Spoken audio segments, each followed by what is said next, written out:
Bienvenue à ce rendez-vous de l'information sur EZAE TV, le sommaire. Le chef de l'État, Patrice Talon, a procédé à la recomposition de son gouvernement il y a quelques jours. Les citoyens se prononcent sur cette reconstitution. Trompétorika et Sapatadan sont des divinités connues et vénérées en Afrique, notamment au Bénin. Elles symbolisent chacune une force. Découvrez au cours de cette édition le lien entre ces deux divinités. En sport, les Fennecs d'Algérie ont battu les Écureuils du Bénin 1-0 ce lundi au stade du 5 juillet d'Alger. Nous y reviendrons. Papa. Oui, ma fille. Tu sais, je t'ai dit qu'après mon bac, je veux devenir journaliste reporter d'image, non? Papa, tu penses m'inscrire où? EZAE. EZAE, papa. Waouh! Maman, maintenant que j'ai eu le bac, je veux faire les finances et trésors. Tu comptes m'inscrire où? EZAE, mon fils. EZAE? Oui, maman. Papa. Oui. Tu sais qu'après mon bac, je veux être diplomate, non? Et tu comptes m'inscrire dans quelle université? Mais EZAE, naturellement. EZAE? Merci, papa. À EZAE, vous êtes bien formé dans les filières comme administration du travail et de la sécurité sociale, administration générale et territoriale, administration des impôts, gestion des marchés publics, planification et développement local, droit et sciences économiques et de gestion. EZAE, c'est aussi sa télé numérique EZAE TV et son journal L'Informateur. EZAE, c'est à Bedjromede, 3e rue après le carrefour 16 ampoules allant à Jericho. Numéro de téléphone 98 98 14 00 96 80 55 11 90 93 65 21. EZAE, l'excellence a un nom.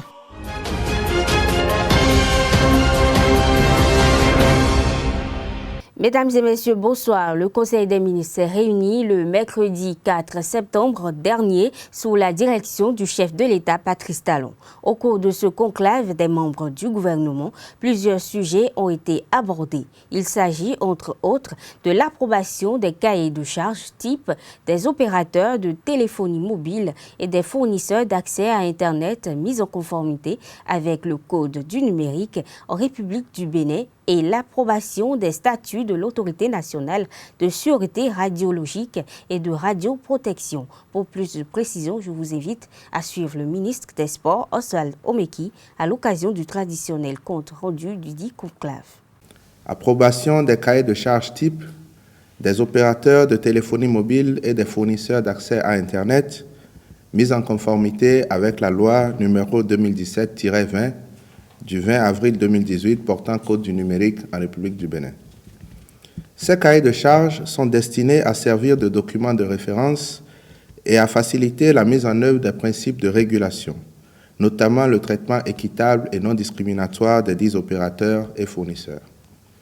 L'avènement du Code du numérique au Bénin a rendu indispensable leur actualisation en vue de les adapter au nouvel environnement institutionnel ainsi qu'aux exigences qui en découlent. C'est pourquoi le Conseil des ministres a adopté les décrets portant approbation du cahier de charges type des opérateurs de téléphonie mobile et de celui des fournisseurs d'accès à Internet, puis ceux portant attribution des licences d'établissement et d'exploitation de réseaux mobiles de télécommunications à la société Etisalat Bénin SA, ainsi qu'à la société Spastel Bénin SA, assortis de leurs cahiers de charges respectifs. Transmission à l'Assemblée nationale pour autorisation de ratification de l'accord de prêt signé entre la République du Bénin et la Banque ouest-africaine de développement BOAD dans le cadre du financement partiel du projet d'aménagement et de bitumage des routes Djougou, Peunko, Kéru, Banikwara. Le montant de ce prêt s'élève à 17 milliards de francs CFA et vient s'ajouter aux 107 milliards de francs CFA déjà obtenus de la Banque africaine de développement. Par ailleurs, 6 milliards 173 millions de francs CFA seront mobilisés par cette même institution bancaire au profit du projet sous forme de don de la facilité d'investissement pour le transport en Afrique de l'Union européenne. Avec la contribution du budget national qui s'y ajoutera, le financement des travaux d'aménagement et de bitumage de cette route longue de 209 km 68 sera bouclé. L'aménagement et le bitumage de tout le linéaire intègre la mise en 2x2 voies des traversées des villes de Djougou, Peunko et Kéru, ainsi qu'un important volet social dont l'aménagement de 152 km de pistes rurales, la construction de 18 forages, la construction de 12 013 mètres linéaires de clôture, la réhabilitation de 18 infrastructures socio-communautaires, la réhabilitation de 9 infrastructures marchandes, l'acquisition d'ambulances médicalisées pour les 4 communes desservies par le projet, la plantation de 5600 arbres, l'appui à l'organisation de 50 femmes en vue de la construction de retenues d'eau pour le maraîchage, la mise en place d'unités de transformation de produits agricoles et hangars de stockage. Au regard de l'importance stratégique de cette route pour les localités traversées, mais aussi pour l'économie nationale et le transport sous-régional, les ministres intéressés sont instruits d'accomplir toutes les diligences requises en vue de la ratification du prêt et du démarrage effectif des travaux. Approbation des statuts de l'Autorité nationale de sûreté radiologique et de radioprotection. Cette autorité est dédiée au suivi des pratiques et activités utilisant les rayons ionisants à des fins pacifiques, y compris les appareils émetteurs de ces rayonnements et les sources radioactives. Sa mise en place est une exigence de la loi numéro 2017-29 du 15 mars 2018 portant sûreté radiologique et sécurité nucléaire en République du Bénin. Elle a pour mission, entre autres, de concevoir, proposer et suivre l'application de la réglementation en matière de sûreté radiologique et de sécurité nucléaire, délivrer les autorisations dans le domaine des applications de l'atome entrant dans le cadre d'activités médicales, industrielles et de la recherche, du transport des substances radioactives, de l'exportation et de l'importation des matières nucléaires et de toutes sources radioactives. Inspecter et évaluer les installations et activités objets d'autorisation à l'effet de vérifier leur conformité avec les dispositions de la loi, de la réglementation, des termes et conditions de l'autorisation, établir et maintenir à jour un registre national des sources de rayonnement ionisant. Le monde politique béninois est caractérisé par plusieurs maux qui entravent le développement de la nation béninoise. Selon l'analyste politique, consultant en politique publique Fred Adriano Huenon, l'égocentrisme outrancier, l'anarchie de grands seigneurs sont quelques-uns de ces maux qui empêchent la classe politique béninoise d'émerger. Pour plus d'explications, je vous invite à le suivre. Quand vous voyez cette oligarchie dont je parle, doublé à ce que j'appelle les maladies spirituelles ou l'état spirituel de la classe politique déjà depuis 1991, la classe politique qui est venue aux affaires à l'opposé des révolutionnaires. C'est quoi ces maladies spirituelles ou cet état? Et avec quoi? L'égocentrisme outrancier. C'est-à-dire que c'est le culte du moi ou de mon argent. De tout pour et moi. de mon pouvoir. De tout pour moi et de rien pour les autres. Ce que les fables de nos traditions nationales appellent le biglotiémen. Tout pour moi. Le tout pour moi et le rien pour les autres. Ensuite à cela, il faut y associer ce que j'appelle l'anarchie de grand seigneur. C'est quoi l'anarchie de grand seigneur? C'est-à-dire personne ne veut être le militant à la base pour apprendre, faire son chemin, et être ensuite porté par ses camarades à la hiérarchie de ce qu'on est en train de faire. Mais dès le départ, tout le monde veut être le chef. C'est ça l'anarchie de grand seigneur.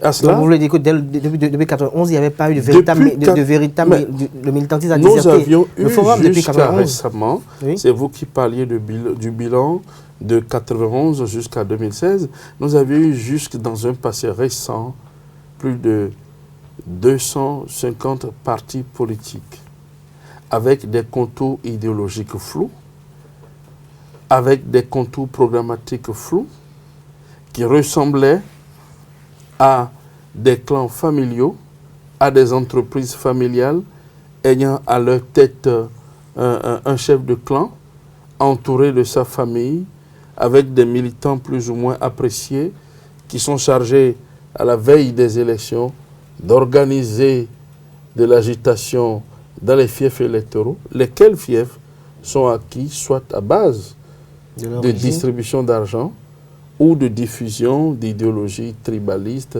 et régionalistes. J'aime si bien la caricature que vous faites de ces partis Ce politiques. n'est pas une caricature, c'est une réalité. Mais ma question, ou peut-être mon inquiétude, c'est de savoir, est-ce que la situation était comme cela depuis 91 véritablement? Parce que tel que vous le dites, c'est comme si le milieu était pervers depuis 91. Non, mais alors écoutez, que donc déjà estime en que 91, c'est progressivement avec le temps. Déjà en 91, il y avait déjà les germes. J'ai dit que ce qui nous a trompés, et ça fait encore malheureusement le problème de notre pays 29 ans après, c'est l'option qui a été faite. C'est le choix politique, idéologique que nous avions Vous auriez effectué. souhaité quelle option, vous? Et écoutez, vous auriez souhaité quelle option, vous? Moi, j'aurais été beaucoup plus pour une idéologie nationale plus humaine, plus sociale, qui tienne compte de la fraternité humaine, de la solidarité nationale et du progrès social. J'aurais été beaucoup plus pour que nous soyons tous êtres humains, responsables du bien collectif du peuple. Je n'aurais pas été pour que nous mettions en avant la libre entreprise, le capital, l'argent, parce que la conséquence, c'est que progressivement, nous en sommes arrivés là, et au bout de 29 ans aujourd'hui, quel peuple ou quel pays sommes-nous devenus? Un pays laissé aux mains de riches jamais rassasiés. Et au bout de 29 ans, jamais rassasiés? Parce qu'il y en a, tant qu'ils ne sont pas présidents, ils veulent être députés. Quand ils ne sont pas députés, ils veulent être ministres. Quand ils ne sont pas ministres, ils veulent être DG. Et c'est la même clique de personnes. Voilà pourquoi je dis que notre pays, aujourd'hui, est laissé aux mains de riches jamais rassasiés. Quand je le dis, je parle de la classe politique béninoise en général. Je parle de la classe de nos aînés. La classe des aînés, mais il y a la jeunesse qui est là. Mais est-ce que la jeunesse, en son temps, a toujours eu des combats efficients pour pouvoir avoir une ascendance? Quel est le modèle? Les jeunes grandissent, on dit, même bête, même plumage. Les jeunes grandissent dans un système où ils voient faire. Vous savez, le peuple n'existe pas en tant qu'entité empirique, mais le peuple est une entité politique qui se construit de manière discursive. Le remaniement ministériel effectué par le chef de l'État Patrice Talon au sein de son gouvernement la semaine dernière continue à raison ou à tort, selon les citoyens béninois, de faire couler beaucoup d'encre et de salive. Nous avons recueilli pour vous quelques avis que voici. Par rapport au remaniement, je suis très fier, je suis très content. Ça prouve également que le président de la République est vraiment le premier magistrat. C'est lui qui connaît ces éléments, c'est lui qui connaît ceux avec qui il va composer pour que le Bénin avance. Parce que dans ce gouvernement, j'ai constaté que le faire et le dire sont ensemble. Rien n'est isolé. Donc je souhaite vivement que ça continue comme ça et le Bénin va avancer. Le remaniement, c'est toujours politique, hein, parce que moi j'attendais quelque chose de technique, mais j'ai remarqué que c'est la politique pure. Et je ne sais pas pourquoi nous sommes animés de ces intentions, nous sommes animés En tout cas, moi je lutte pour le développement de mon pays.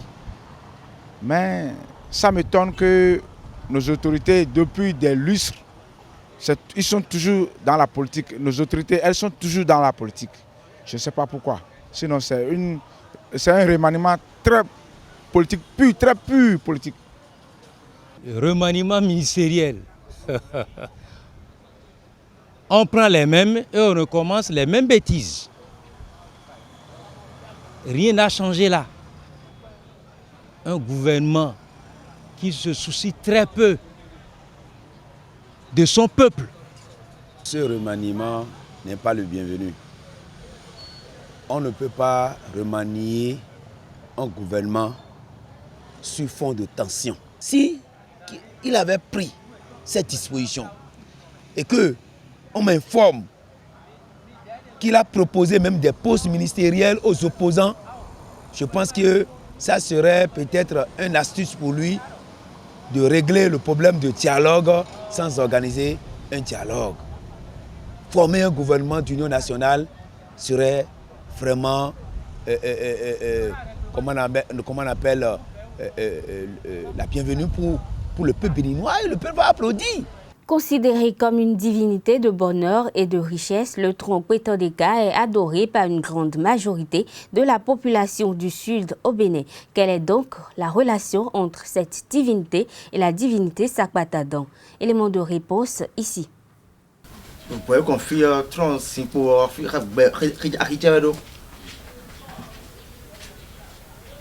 tronc de poids, moi c'est pour. Alors c'est pour. Tronton architecte beriga avec dos pour tronton. Vous pouvez confier tronc edo. Vous pouvez confier à mon temps et ton verre un tronc va pouvez confier boy tronc lui. Bon, pour nous assez d'homme le tronc. Lo assurer parce que vous tu peut content. Bah le tronc yo kuno te kata nous connaît on tronc de terre. Les gars, ils disent qu'ils vont avoir un peu de fruits. Bon, ils vont le faire mais pas être là. Et mais les gens disent qu'ils ont dit qu'ils ils disent nous qu'on doit me conseiller. Bon, tu vois, si c'est pas baïdo. Et nous m'a dit nous sommes nos jours qu'on te met en dos. Mais tu dois le voir si on prend de où. Faut-on dire à mon compte les Sakbata dans le goût, les baffes, tronci avant fond les cadets. Tron, les zombes, vous mon tron Sakbata, Gagbala. Moi, si c'est un batteur, mais les gens flirtent pour donner l'air. Tron, à tron, godien, donc c'est là. Ah, ils m'ont dit ça va être peut-être pour donner les bateaux et moi. Ah, gouaille de lui. Et on faut donner les noix, ça rap trop, on barre, gna. Et les baffes disent, et nous confondons les pieds. Bah, il peut m'a tué, on va tomber derrière. On faut donner d'autres endroits. Les écureuils du Bénin se sont inclinés hier soir face au Fennec d'Algérie, 0 but contre 1 au stade du 5 juillet d'Alger. Les poulains de Michel Dussuet ont contenu les champions d'Afrique pendant 71 minutes avant de céder sur un pénalty de Islam Slimani. Eusa Football Club a affronté en amical l'équipe nationale des moins de 23 ans cet après-midi au stade René Pleven de Cotonou. Pour les universitaires, cette rencontre perdue 0 contre 1 vise à jauger la forme de la troupe et à évaluer le travail technique et tactique abattu afin de faire les derniers réglages nécessaires avant la réception de Salitas FC le dimanche prochain. Le résultat du match importe peu pour moi parce qu'il fallait revoir ma troupe, faire les réglages qu'il faut faire et ajuster un certain nombre de choses pour être prêt pour dimanche. Donc le résultat en lui-même importe peu chez moi. De l'autre côté, c'est les U23, donc on considère que c'est la catégorie de jeunes, donc une opposition qui pouvait me permettre d'avoir une idée de ce que nous allons faire dimanche. Et c'est la raison pour laquelle j'ai accepté cette opposition. Vous voyez, nous sommes mardi et pourtant j'ai accepté cette opposition. Juste parce que, comme vous venez de le dire, Salitas c'est une équipe de jeunes qui bouge beaucoup. Alors c'est pourquoi j'ai accepté de faire ce match pour voir les automatismes. Déjà, on peut retenir que les blessés, je les retrouve déjà. Il reste un seul qui n'a du tout pas joué aujourd'hui. Je ne sais pas, peut-être d'ici demain je vais le récupérer, un de milieu de terrain. Mais dans l'ensemble, ça va. Vous allez constater qu'ils ne veulent pas trop se donner parce que déjà ils ont dans la tête le match de dimanche. Donc beaucoup d'entre eux ne veulent pas perdre leur place et ils tiennent à faire le meilleur dimanche. Mesdames et messieurs, ce sera tout pour ce rendez-vous de l'information. Merci de l'avoir suivi. À bientôt.